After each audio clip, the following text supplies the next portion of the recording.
I'm Vin. I'm Sori. That's Booby. And Vita and Chip and Culpees. See Look. Booby hanging out in this tree. I put Booby in the tree. We need to put the tree like up here? more prominent.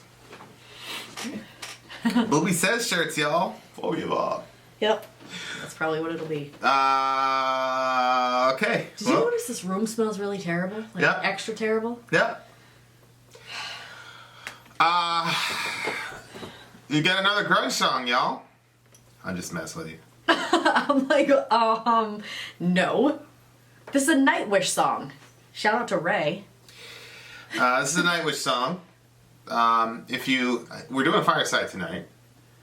I just published a video about the big homie Margaret Sanger and fact-checking PolitiFact. So, if you want to be angry, I don't know who you'd be angry at after that video. Yeah, really, there's so many. Pick one. If you want to be angry, Middle America, Vin and Sori. Yep. If you want to see some behind the scenes stuff, the drama of my life, check out my Sori life. You'll see. Well, somebody was angry at your. Remember, he said, "I'm seething," or something. Dirk was like, "I'm seething." Yeah, he said of all the videos, that one was the one that made him the most angry. I heard you talking last night after the whole thing happened in the basement, and I thought you were recording, and I was like, "Whoa, I can't believe she's recording that moment."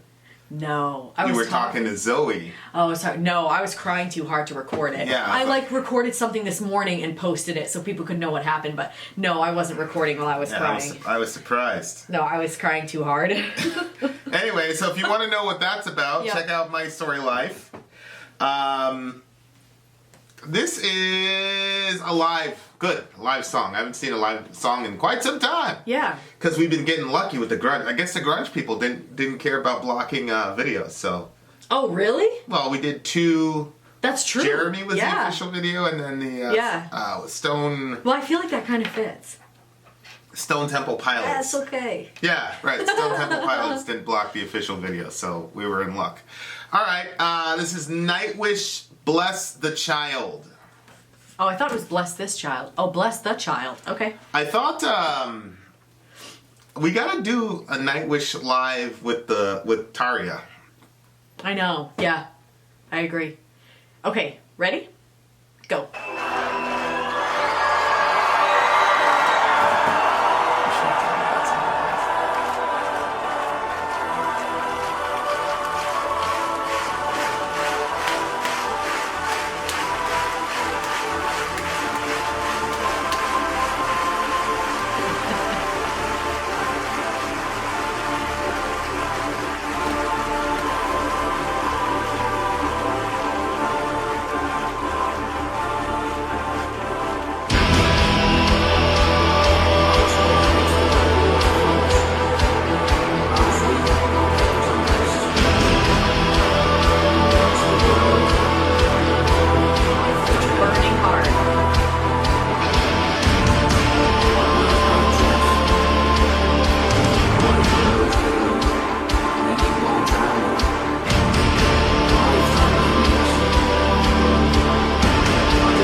That's a good one. Her voice is... I love the clarity of it. It's very clear. It just... Yeah, it's very creamy. Very creamy it's just... voice. Yes, I love it. It's not like jaggedity. No, and it's not like... Jaggedity. It's not blurry sound. I don't know. I know that sounds weird, but... Good contrast from, what do you call it? Grunge Week. You know, the grungy vocals? Oh, yeah. You know? Yeah, this doesn't have that grungy, you know... What was that song? What you're doing? That's the Nirvana song we just did earlier.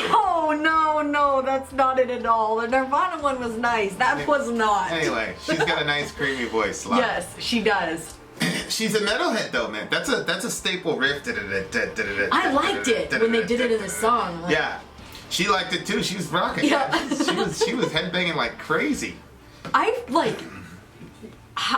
I can't fathom somebody transitioning from flapping their head around like that to putting that kind of singing out. And even, did you see her run out onto the stage? Like, it was like she was in the back too long and or maybe it was part of the performance, but she like ran and then started putting that out. Like, how do you not get out of breath? I was watching this documentary of this 80s band. Yep. VH1 did the series called Behind the Music. And there was one time when the guy was talking about going on tour. Yeah. And running. Doing a lot of running to prepare, and then you know, it turns out they kicked him out, so he did all his training. Oh, and then they kicked him out of the poor band. guy. But yeah, the dude was like, you know, like really. At the time, I was like, I don't understand why you had to do that, but now I'm like, oh, because they're actually singing. Yeah. Of course, I was listening to new metal, and it was, so I'm like, what's the problem? Yeah. And it was I went to a Slipknot show one time, and like, this is the very, very beginning, and like Corey was running out of breath, and it, you know, he like wasn't finishing sentences. Didn't matter. Oh, God. It's even better. He's putting so much out that he can't even finish the sentence. Yeah. You know, but it's just different. It's just the genre is different. Yeah. So I think I figured out Nightwish. Like, you take staple metal riffs, but then you put these crazy operatic vocals and well-timed synths in them. And now you have a different sound. But the crowd is. Every time people crowd surf, I can't help but laugh. You know what it is? It's the look on their faces with their heads going like this as they're being passed around. I've never understood the appeal. It's such a bizarre thing to me. Honestly, okay, this is weird. I'm not mad at it. I just don't get it. Part of me would like to just jump into the crowd like that. Like, that would be fun. But then the whole, like, when you're just going like this. Honestly. And then you're just like getting slowly shipped to the front just so you can be dumped and then you go back around. It's just, I don't know. I wonder how those guys get their spot back and all that. Like, there's a lot of stuff I don't understand about crowd surfing. How do you get your spot back? When I was going back, and I was going back to the front after taking pictures, and then I would come back around, people let me right in. Like, I didn't have to fight to get back up there. I just kept saying, excuse me, until I got back up there. Yeah, well, so I would assume you had a media pass and all that. Like, you looked like an important person. You did. How many people get to go and do media stuff? Yeah, but you know, maybe, yeah. I mean, maybe I'm talking that's about some regular Joe, not somebody who has a media pass and is part of the media. They probably thought you worked for some magazine or something. Yeah, maybe. I don't know. Yeah, I guess when we go to NAMM, you'll just be some regular person that they. I'm just talking about, it's just a regular Joe with your Metallica shirt. Yeah. You know, and how do you get back? I saw the same guy like 2 or 3 times. But maybe it's the people from the back that surf to the front.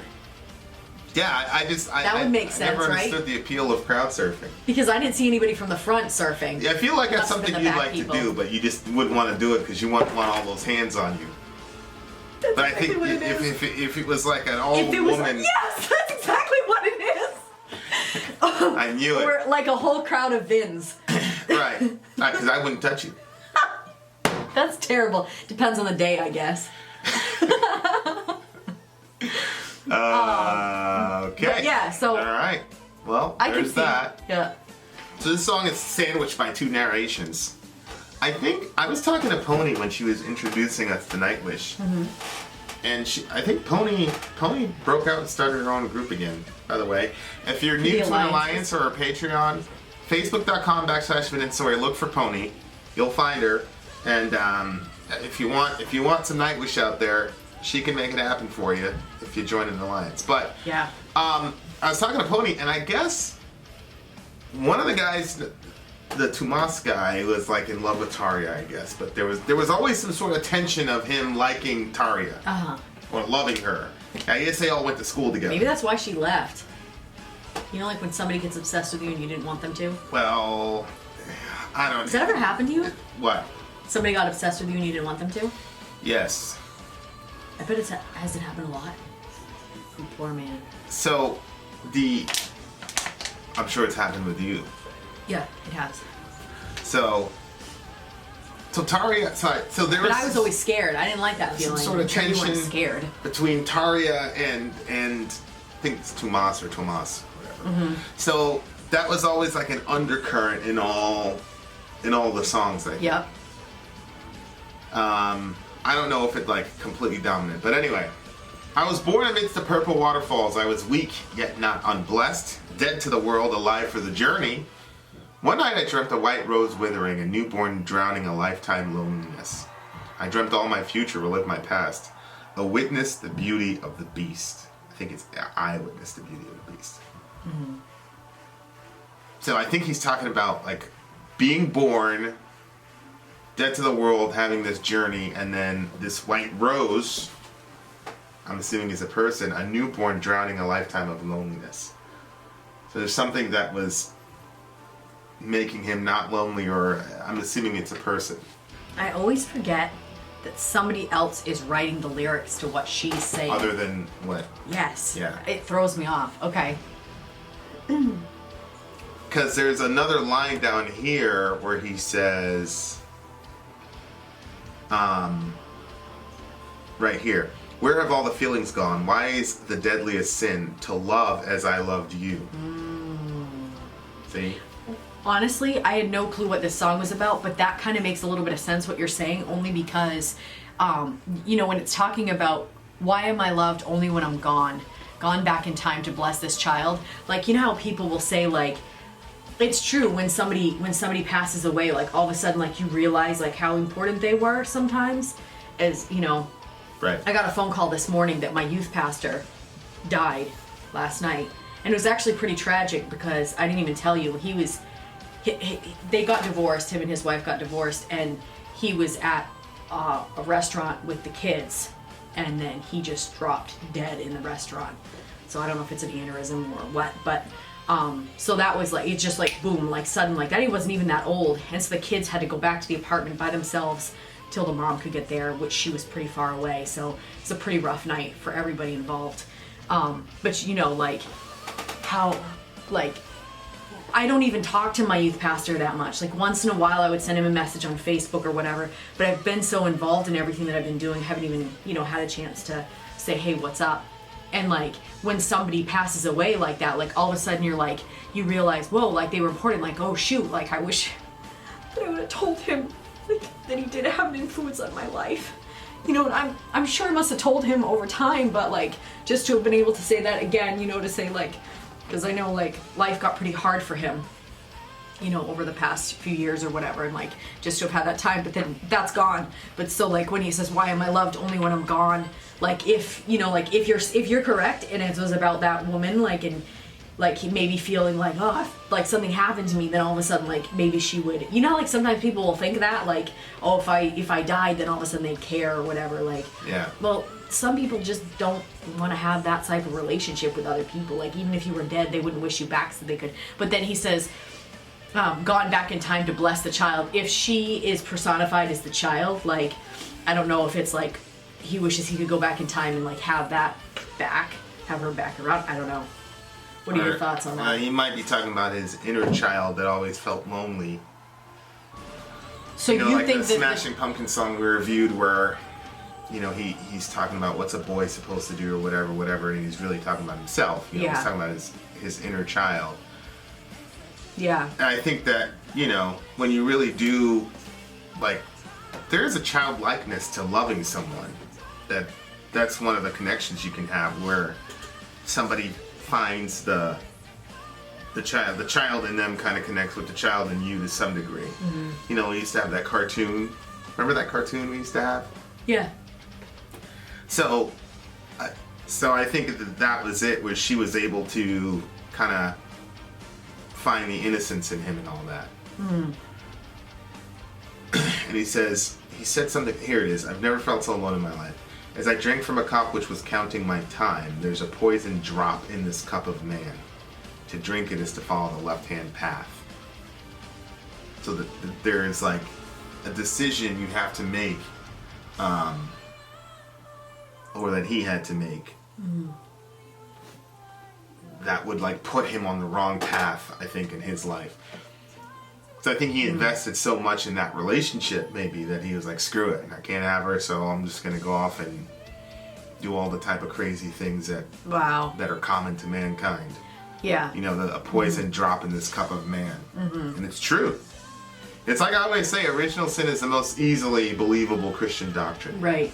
Like, yeah, you're always fighting this darkness within yourself, and in this case it's personified as the poison in the cup. Yeah. And if you drink it, then you're going to ingest it and follow the left-hand path. I think that's pretty insightful. And it's very ironic too, because in the Bible, Jesus talks about dying for our sins as drinking a cup. Yeah. And so it's like, if we drink the poison, it's going to make us worse. Because it's gonna completely permeate our veins with sin. Yeah. Whereas when Jesus drank it, that was the only way to cleanse it, because he was so pure that even as he drank that poison, his blood purified it, and then by extension purifies us, and then we drink the cup of, you know, Jesus's blood, which is metaphorical for that cleansing. Right. So that, you know, like I said in that Nirvana song. Just communion. That's what he's talking about. That Nirvana song, that line where he said, people don't understand me or something, and I said I could talk for an hour and a half on that one line. That's another one of those, that little stanza right there. There's a poison drop in this cup of man. That one is, yeah, I can totally see how you could talk for an hour on that one. The other one I was like, how? But that one?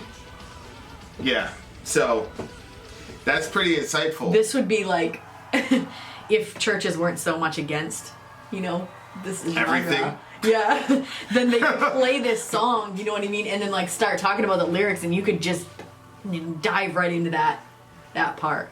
How exciting it would be. You wouldn't have to count the rafters. But that's interesting. How can I ever feel again? Given the chance, would I return? Yeah, it's a whole question. It's better to love than not loved and lost, or whatever. Zoe disagrees. She's like, no. Yeah, at this point, she's like, nah. You know, I don't. Yeah. It depends on the situation, honestly. Well, I feel like you would always say, no, it's better to love and have lost. But you know. Well, I think it's kind of an interest.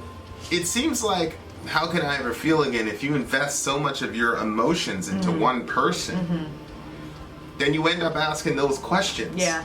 And that's kind of the question I have to myself, is like, how healthy is it to completely invest your entire emotional capacity into one person? Because then if it doesn't work out, you end up saying stuff like that. How can I ever feel again? Right. You know, because part of you, it's not like when relationships end that you take your heart back from the person. Right. Or, you know, like that part of you is always going to be with that person. So, you know, that's something I've always said we need to be honest with each other about, you know? And so, how much you give to that over and over and over again in a relationship? Yeah, but you were, wouldn't you say that you didn't like completely give all of yourself because you knew that relationship was going to end? So like, yeah. But you were like that. How can I ever feel again? Like when I first came around, like you seemed like, I don't know, like that there was no feeling left. Like when you first met me? Or well, even back then, yeah, you didn't have that same, like, but then like even like, I think even when our relationship first started, like it seemed like, I don't know, you know what I'm saying? Yeah. Yeah. And you thought like you wouldn't love again, like that you would not. So I was pretty much, I was like, all right, well, that's that. Yeah. So you know what I'm saying? Like, cause you're saying, Yeah, no, I agree completely. Or do you think you're an anomaly having a in that moment situation? of self-awareness? Well, it was weird because on the one hand, it was like I was in a relationship where the person was constantly trying to sabotage the relationship. Right. So, as far as like giving yourself like 100% completely to the person, I don't think I ever did because I always knew that it was probably not going to work. But like below the surface, but like if the closer you got to the surface, I'd always say to myself, yeah, I can figure it out, I can make it work. Yeah. It took a lot of emotional energy to keep the thing going when somebody's constantly trying to sabotage it. Yeah. So in that sense, I invested a lot, but that was more about endurance than it was about like having emotional frillies and all this stuff. I get very intense emotional frillies with you, and I think some of the main issues with me and you is there's always, like from the beginning of our relationship, like when we became official, like there was always so much like drama and conflict and fire in the air that You mean between us or around us? no, just around us. Yeah. It was a intense environment. It's an intense environment, and now we're in a pretty intense environment. So, we were kind of like thrown into the fire kind of immediately, which I'm not complaining about. I knew it would happen, but so yeah, it's hard to say. Yeah, you knew what happened. You would say it to me, but I didn't really think it was gonna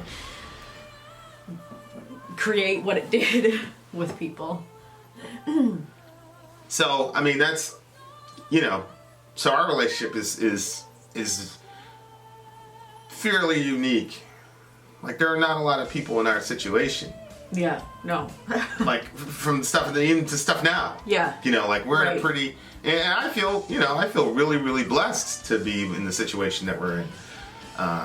So I think there's a lot of kinks and there's a lot of, some of this stuff is like, okay, you're blending families and all this and it's going to take time. But it's like, it hasn't even been a year yet. Yeah, and they were saying 5 years. Yeah. And these are professionals that, Yeah, and they're not dealing with the stuff that we're dealing with. Right. So, Yeah. I mean, So. it just puts stuff in perspective. So why am I loved only when I'm gone? Which is probably not true. It's not true that you're only loved when you're gone. But I think there's people that feel that way. Yeah. Or there's people that don't express it to the degree that they express it when people are gone. But I've never felt that way. I've never felt that I'm only loved when I'm gone.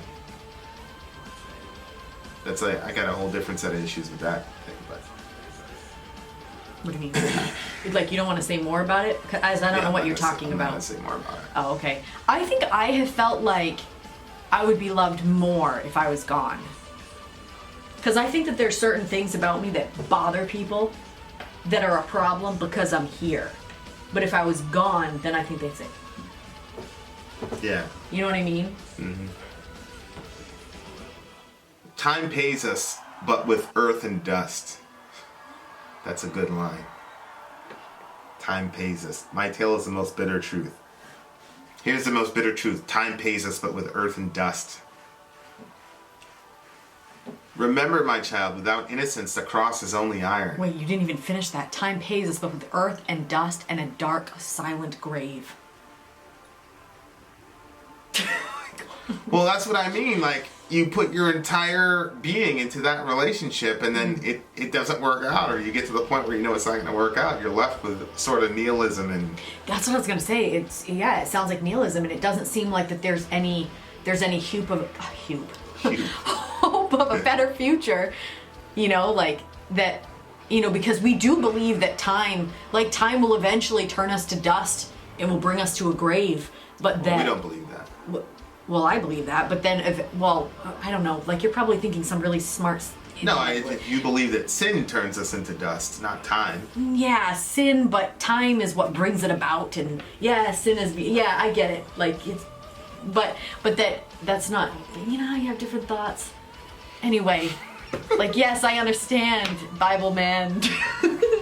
I'm a Christian. I don't know what your religion is. So am I, but I'm saying time like has this magical power to kill you. No, I know that it's sin that gives it its power, but that time is what brings it about. Like if time stood still, sin wouldn't have that effect. But not true. What do you mean it's not true? If time stood still, you'd still die. Time has nothing to do with it. What are you talking about? Well, I live in time, and so if time stopped, I picture like the movies where you all freeze. Okay. So anyway, what I was trying to say was that time, like, but we don't believe that just time only brings us earth, dust, dark, and silent grave. Like, we don't believe that there's going to be a silent grave. Actually, I believe that we have the noisiest graves ever. Like, if you look on this side, it's a silent grave. Right. But, like, what's actually happening with that person, right. Like, they're more alive than they've ever been, you know? Or dead. Or more dead, yeah. Well, no, they're still very much alive. It just depends on where they're going to spend that. Well, they're existing. Yeah. Existing and being alive are not the same thing.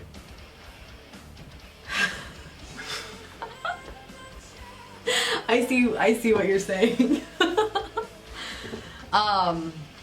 But yeah, so like I'm saying, like we don't picture, like I know you're picturing the sin thing, but I'm saying for time, I picture that time brings you to certain inevitabilities, and then within our thought process, the inevitability isn't just a silent grave, but it's a resurrection. Because right. Jesus rose, we're gonna rise. Right. So, like, right. Time is gonna bring good things. So you are for a Christian. Mashallah. Well, if you would have let me finish my sentence, you would have known. Oh boy, I can hear the hooves of the white knights on the I'm over here! White woman in distress! White woman in distress! You know what? I had a dream last night that I was black and that I married somebody that was white, and I was like, this is so frustrating, this person does not get it. Remember, my child, without innocence, the cross is only iron. That's interesting. Yeah. So, like, you gotta be worthy to wear the cross, I think is what he's saying. Which is completely contrary to the message. I don't understand how that tells you that. Without innocence, the cross is only iron. So the cross that you're wearing, unless you're a good person, it's only iron. It doesn't carry any significance. Oh, yeah, okay. Which, of course, is the opposite message of the cross. Right. Which is, the cross is necessary because nobody's innocent. Right, yeah. Yeah, exactly. I'm not wearing this as a reminder of how awesome I am. Right. That's not what it's the exact opposite. it's the opposite. I'm nasty. I need help. Yeah. Yeah. So, but I understand from a lot of people's perspective, like, that's what they think. That's what they think the message is like, you know, Jesus is so good that he died on the cross, so you now need to be good too. Mm-hmm. Yeah. That's not it. Yeah. You are irreparably horrible. And so you need someone to die for your sins. That's the message. Yeah. Yeah. And so, like, you can't be patched up and repaired. You just need to be born again. You just need a complete do-over. Yep. It's crazy because... It's not that you have little flaws here and there, and then you can, like, outwork them and then make yourself worthy of Jesus's wearing the cross. Right. That's not the idea. What? I feel very emotional because thinking about, and I got into some interesting conversation with people because of my youth pastor passing away, because some people were saying, oh gosh, like, other Christian people that I was talking to were saying, I don't know where he was, because like, I don't know where he was with the Lord, like, if he got into some sin or if he got into, you know what I mean? Like, I don't know, like, where that puts him. And I was like, what? Yeah. And I was like, it's never been about that. Like, if you belong to God, you're God's. Like, he's not going to let you just go, and like, nobody's going to live. And it's all about grace. And I was thinking, this person is not understanding. See, it was cool because I was like kind of grasping the grace thing, because I was like thinking the only reason, like, let's say, I don't really know about, what his life consisted of over the past few years, you know what I mean? Like, I've been living my own life, but, let's say he was into some horrible sin or something like that, like, the only reason I'm not into that same horrible sin is only because God gave me the grace to be able to not do that thing. It's not because I'm somehow a better person, and so I should somehow like waltz right into heaven because, you know what I mean? Like we're all, that's the point. We're all nasty sinners. We've all done things, and that's what the Bible says. But then like, if God calls you to Himself, like that's it, you know. And I kept saying John 6, like I was like John 6 in it, you know, and And then, you know, the person was like, yeah, but what about the verses that talk about, like, that, like, work out your salvation with fear and trembling and stuff like that. And then, where's that passage in, isn't it in Deuteronomy, where it talks about, like, that warnings are meant to keep us on the right path? It's like when you tell your kid in the parking lot, like, you better stick by me or you're gonna get squashed by a car. Like, it's like almost impossible that the kid would get squashed by the car in the parking lot because you'd friggin' throw yourself in the vehicle's direction. You know what I mean? Like, but you say that to put a little bit of fear in them so they're gonna walk right beside you. Yeah. You know? But wasn't it in Deuteronomy? That says, work out your salvation with fear and trembling. And then the very next line is, for it is God who works in you to will and to act according to His good pleasure. Oh, I forgot about that. It's the very next line. What is it with people not doing the very next line? It's in that Singer thing too. Yeah. So it's work out your salvation with fear and trembling, for it's God who works in you. Yeah. So it's basically to say, show on the outside what God is doing on the inside. Nobody can see what God's doing inside of you. Right, no. So the point is, be diligent to show people on the outside what God's doing on the inside. Yeah. And a lot of what God does on the inside is to show you how messed up you are.